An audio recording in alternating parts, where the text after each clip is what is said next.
नमस्कार, आप देख रहे हैं वार्तिक टीवी और मैं हूं सुभाष शर्मा। वार्तिक टीवी के इस खास कार्यक्रम खबरों की खबर में आप सबका स्वागत है। आज के इस प्रोग्राम में हम दो मुद्दों के ऊपर बातचीत करने वाले हैं। ब्रीफ प्रोग्राम रहेगा और दोनों मुद्दे इस तरह से जुड़े हुए हैं कि हम किस तरह की सोच रखते हैं, हमारे देश के लोग किस तरह से सोच रहे हैं। पहली खबर कर्नाटक से आ रही है। कर्नाटक में अब 1 नवंबर को कर्नाटक राज्य का स्थापना दिवस मनाया जाएगा। इसको लेकर एक बड़ी खबर है कि क्या चाहती है आखिर कांग्रेस कर्नाटक में। कांग्रेस किस तरह की राजनीति खेलना चाहती है देश में अब, क्योंकि कांग्रेस के शीर्ष नेता जिस तरह के बयान दे रहे हैं, जिस तरह की बातें कह रहे हैं उनसे, और कर्नाटक सरकार का 1 नवंबर को स्थापना दिवस मनाने का जो फैसला है उसमें क्या नई चीज़ वो ला रही है कांग्रेस, इसको उसे जोड़कर देखा जाना चाहिए। दूसरी खबर हम पाकिस्तान के बलूचिस्तान से देंगे, जहां हम जानना ये चाहेंगे हमारे मीडिया से कि आखिर हमारा मीडिया बलूचिस्तान की आज़ादी की लड़ाई लड़ने वाले जो बलोच फाइटर्स हैं उनको आतंकी कहना कब बंद करेगा। उनको स्वतंत्रता संग्राम सेनानी क्यों नहीं कहा जाता है, आज़ादी के सेनानी क्यों नहीं कहा जा रहा है। ये समझ से बाहर की बात है, जबकि पाकिस्तान भारत में होने वाले हमेशा जो आतंकी हमले हुए हैं, जितने भी आउटफिट्स हैं, पहली बात तो पाकिस्तान द्वारा ही संचालित हैं, लेकिन जो पाकिस्तान द्वारा संचालित नहीं भी हैं, उन आतंकी संगठनों और उन आतंकी घटनाओं को, दहशतगर्दी की घटनाओं को पाकिस्तान अलग तरीके से पेश करता है। वो उनको आज़ादी के वीर सेनानी बताता है और मरने वालों को शहीद बताता है, चाहे वो जम्मू कश्मीर हो और चाहे नॉर्थ ईस्ट हो, चाहे केरल हो, चाहे मध्य प्रदेश, राजस्थान, गुजरात, महाराष्ट्र, कहीं की बात ले ली जाए। तो ये इस तरह की बात है। सिख सेपरेटिज्म जो फैलाने वाले जो लोग हैं, जो अलग पंजाब खालिस्तान राज्य की मांग करने वाले जो उग्रवादी हैं, उनके साथ पाकिस्तान का हमेशा एक सुरीला सुर आपको सुनाई दिया होगा, सहायता करता है पाकिस्तान। तो ये आज हम हमारे मीडिया से पूछना चाहेंगे कि आखिर क्या वजह है, बलूचिस्तान में क्या घटना हुई है जिसको लेकर हम ये बात करना चाहेंगे। ये आज हम आपके समक्ष रखेंगे। पहली खबर कर्नाटक वाली ले लेते हैं। कर्नाटक में 1 नवंबर को स्थापना दिवस मनाया जा रहा है, कर्नाटक राज्य की स्थापना का। ये एक बड़ा विरोधाभासी तथ्य है। कांग्रेस की तरफ से प्रचार ये किया जा रहा है कि 1956 में जब हमने ये जो मैसूर राज्य था इनको लेकर, और भाषाई जो कन्नड़ भाषाई जो इलाके थे उनको मिलाकर एक कर्नाटक राज्य की स्थापना की है। ये बहुत बड़ा विरोधाभास है भारत की राजनीति के साथ, भारत की इतिहास के साथ। इसको समझने जैसी जरूरत है। कर्नाटक राज्य कोई नया राज्य नहीं है। कर्नाटक जो नामकरण है, ये नामकरण पौराणिक नाम है। हमारे महाभारत के युद्ध में इसका नाम आता है। महाभारत का जो हमारे ग्रंथ हैं, महाभारत जिसको कहा जाता है, युद्ध को लेकर जो ग्रंथ लिखा गया, उसमें कर्नाटक राज्य का नाम आता है। कर्ण वहां गए, इसके अलावा जो दिग्विजय थी, दिग्विजय में लोग वहां पहुंचे हैं, अर्जुन वगैरह, युधिष्ठिर वगैरह के जो लोग हैं वो कर्नाटक होते हुए निकले हैं। ये जो जिसको राजसू यज्ञ कहते हैं, उसमें कर्नाटक का नाम है, केरल का नाम है, आंध्रा का नाम है। आंध्र पुत्राण लिखा हुआ है, केरल पुत्राण लिखा हुआ है। ये तो हमारे वंश परंपरा के नाम है। केरल जो राजा थे उनके पुत्रों के नाम से केरल है। आंध्र जो राजा थे उनके पुत्रों के नाम से आंध्र है। अब इसमें नई चीज क्या की है कांग्रेस ने? लेकिन कांग्रेस का हमेशा यह कहना है कि भारत जो है, इंडिया जो है, वो 15 अगस्त 1947 को ही बना है। इसके पहले भारत नाम कुछ था ही नहीं। यानी कि जो ये बाहर के जो हमलावर आए, ब्रिटिशर्स आए, जिन्होंने यहाँ अपना उपनिवेश बनाया, ये तो इंडिया नाम से ही तो आए थे, भारत नाम से ही तो आए थे। आज भी पाकिस्तान में भारत बोला जाता है इंडिया को।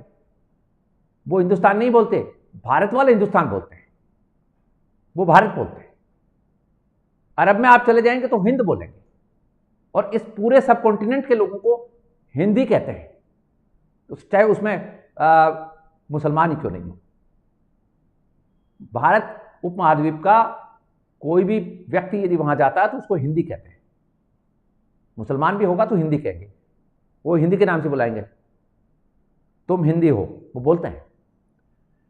तो कांग्रेस कहना ये चाह रही है कि कर्नाटक राज्य की स्थापना जिस दिन हुई उस दिन से कर्नाटक माना जाएगा, क्योंकि हमने बनाया था। 1 नवंबर को स्थापना दिवस है। अब बात यह है जो सबसे बड़ी बात है, जो समझने जैसी है, कांग्रेस आखिर क्या चाहती है देश की राजनीति के साथ, ये समझने जैसी बात है। कर्नाटक के deputy chief minister DK Shivakumar ने आदेश जारी किया है कि कर्नाटक स्थापना दिवस के ऊपर जो कन्नड़ झंडा है वो फहराया जाएगा। आप देखिए जरा, कन्नड़ झंडा, अब नया झंडा बना लेंगे, वो पुराना भी हो सकता है, कोई मैसूर राज्य का फहराए थे, लेकिन नहीं, ये नया बनाया है, शगुफा है, कन्नड़ भाषा के नाम से आंदोलन हो रहे हैं। और साथ ही आदेश दिया है प्राइवेट कंपनियों को, प्राइवेट कॉर्पोरेट ऑफिसर्स को, क्योंकि डीके शिव कुमार बेंगलुरु के इंचार्ज मिनिस्टर भी हैं, तो बेंगलुरु में खास तौर पर उन्होंने फोकस किया है। बेंगलुरु की जो महानगर पालिका है उसको आदेश दे दिया है। साथ ही पूरे कर्नाटक में यह कहा गया कि सभी प्रतिष्ठान कन्नड़ झंडे को फहराएंगे, तिरंगे के लिए कोई आदेश नहीं। अब यही लोग कहते हैं आरएसएस के जो कार्यालय हैं उनके ऊपर आरएसएस अपने झंडे क्यों फहराता है। अब यहां कन्नड़ के नाम से एक नया आंदोलन शुरू होने वाला है, वहां उग्रवाद शुरू हो जाएगा, क्योंकि सरकारी आदेश में यह तो लिखा है कि किसी से जबरन जबरदस्ती नहीं की जाएगी, लेकिन आप हम सब जानते हैं कि जो सेंटिमेंटल मामला बना दिया जाता है भाषा के नाम पे, प्रांत के नाम पे, जाति मजहब के नाम पे, ये जो मामले होते हैं, ये मामले फिर आगे जाकर बहुत बड़ा, जिसको कहते हैं, चीरफाड़ करते हैं और इससे फिर समाज विखंडित होता है। साथ ही डीके शिव कुमार ने एक आदेश और जारी कर दिया है कि जो कन्नड़ भाषी लोग नहीं हैं, जो नॉन कन्नड़ा पीपल हैं, उनको कन्नड़ सीखनी होगी। अब आप देखिए जरा कि इससे क्या होगा कि जो कन्नड़ नहीं बोलेगा उसकी पिटाई होगी। पहले तमिल के नाम पर तमिलनाडु में करवा दिया था कांड, वहां कई लोग मारे गए। ये जो बिजनेस करने के लिए जो जाते हैं यहां से नॉर्थ इंडिया के जो लोग, उनको मारा गया। तो कांग्रेस आखिर चाहती क्या है?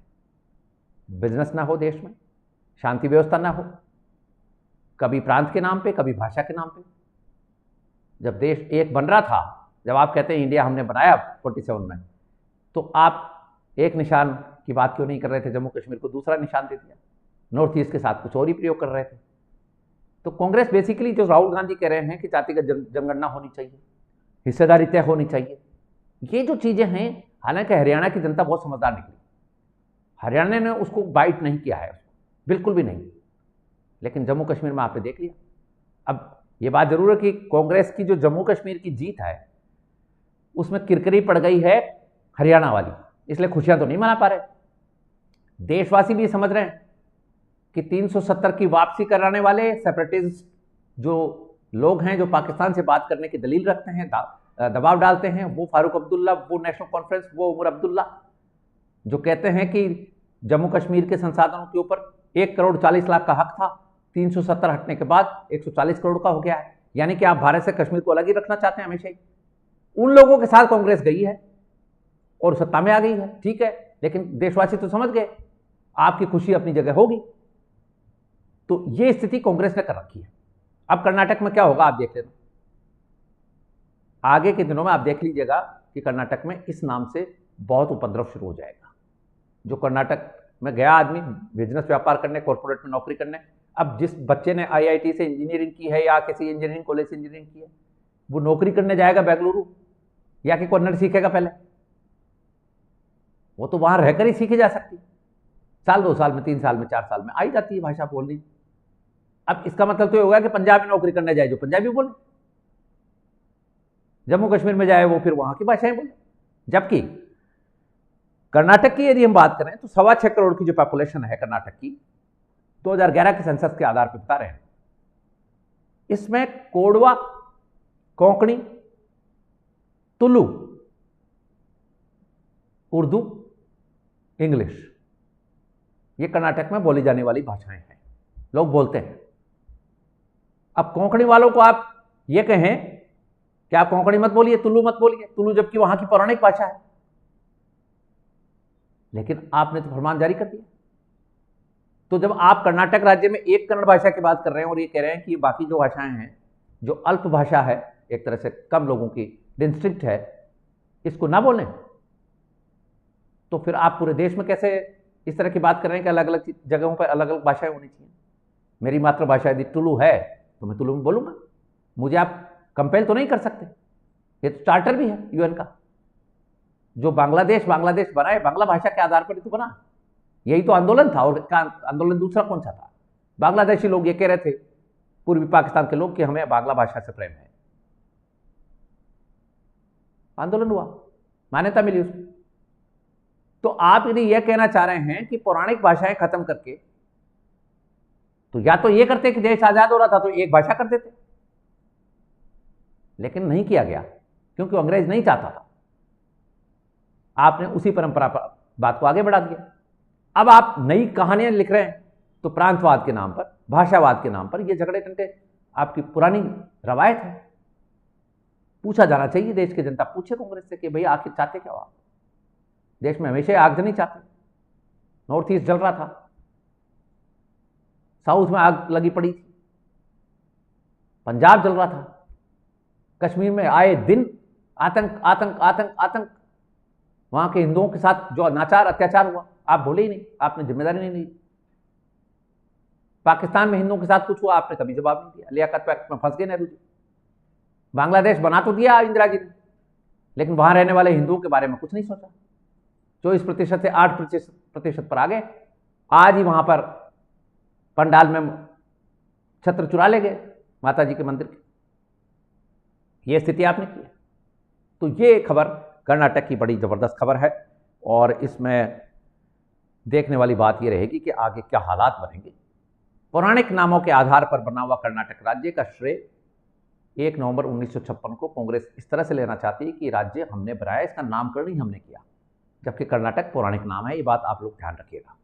अब बात कर लेते हैं बलूचिस्तान की। बलूचिस्तान में एक हमला हुआ, बलोच फाइटर्स की तरफ से हुआ बताया। ऐसा अभी तक तो जिम्मेदारी तो नहीं ली है, लेकिन बलूचिस्तान के इलाके में हुआ है, इसलिए माना जा सकता है क्योंकि वहां और कोई ताकत हमला कराने की औकात नहीं रखती है। जो अलग बलूचिस्तान अपना बनाना चाहते हैं देश, क्योंकि बलूचिस्तान का कोई लेना देना अंग्रेज के विलय के या विभाजन के दस्तावेज में नहीं था। Balochistan was not part of that विभाजन। इंडिया इंडिपेंडेंस एक्ट 1936 या 46 का कोई लेना देना बलूचिस्तान के साथ नहीं रहा है। ये समझ लेने जैसी बात है।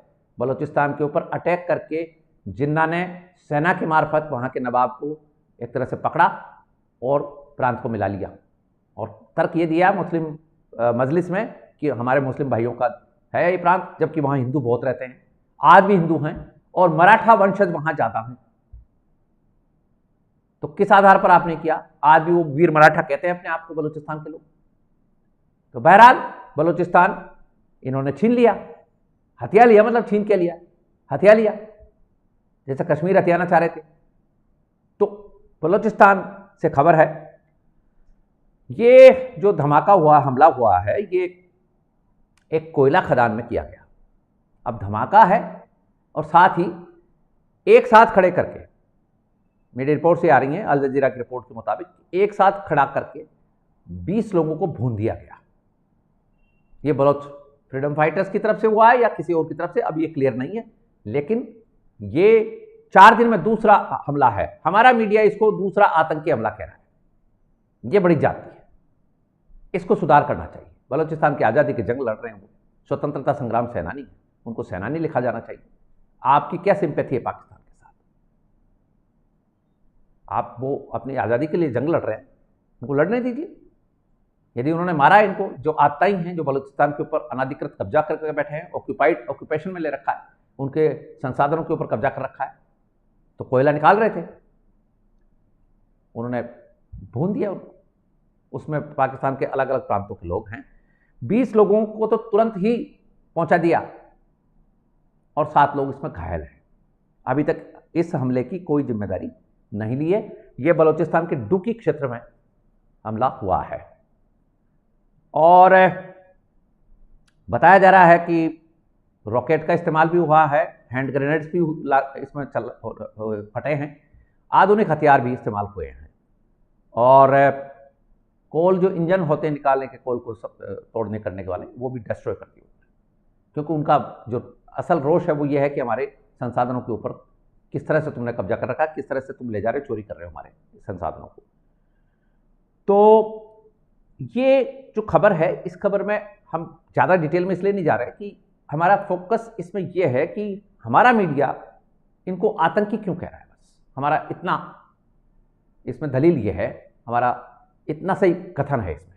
बाकी तो अभी 4 दिन पहले भी 3 लोग मारे गए थे कराची एयरपोर्ट के बाहर जो हमला किया था, उसमें तो अभी जांच चाइना की तरफ से बैठाई गई है। चाइना ने बड़ा विरोध किया, भाई ये 3 लोग मारे गए हैं, 11 घायल हुए हैं, कराची एयरपोर्ट के बाहर हमला हुआ है, इसकी जांच की जाए तुरंत। तो वहाँ के पीएम को कहना पड़ गया कि नहीं, हम जांच को शुरू कर रहे हैं, क्योंकि चाइना माई बाप है, चाइना कर्ज देता है, चाइना को कैसे नाराज कर सकते हैं। तो इस तरह से ही वहाँ ये चल रहा है, लगातार आतंकी हमले हो रहे हैं, ये हमारा मीडिया कह रहा है, ये हेडिंग है हमारी मीडिया की, आतंकी हमले हो रहे हैं, आतंकी हमले हो रहे हैं। इससे बचा जाना चाहिए, क्योंकि जो BLA है, बलोच लिबरेशन आर्मी, वो किस तरह से अपने बेटों को, अपनी बेटियों को इस जंग में खो रही है, अपना देश, अपनी ज़मीन वापस लेने के लिए, ये देखने वाली बात है। बलूचिस्तान एक सेक्युलर जगह रही है, जब से पाकिस्तान में शामिल हुआ, पाकिस्तान ने हथियाया, तब से वहाँ हिंदुओं के ऊपर अत्याचार हुए हैं। अन्यथा बलूचिस्तान में जो व्यापारी हैं वो सारे हिंदू हैं, हिंदू रहे हैं, और बलोच जो लोग हैं वो उनकी सुरक्षा करते हैं। आज भी कुछ बाजार ऐसे हैं जहाँ सुरक्षा बलोच फ्रीडम फाइटर्स करते हैं।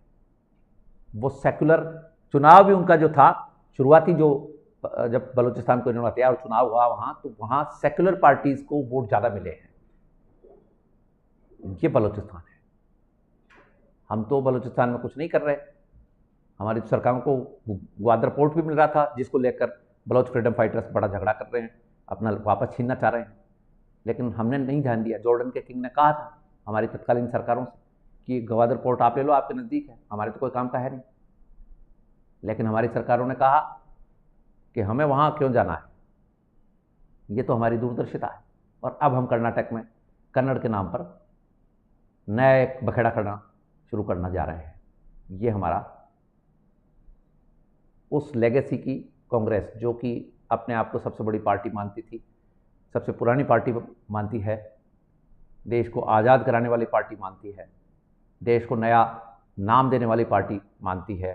देश में सुई भी नहीं बन रही थी, औद्योगिक क्रांति करने के लिए IIT एम्स खोलने वाली जो बातें की जाती हैं, वो कांग्रेस कर्नाटक में क्या गुल खिला रही है, और ग्वादर पोर्ट के साथ क्या हुआ था, ये हिस्ट्री है।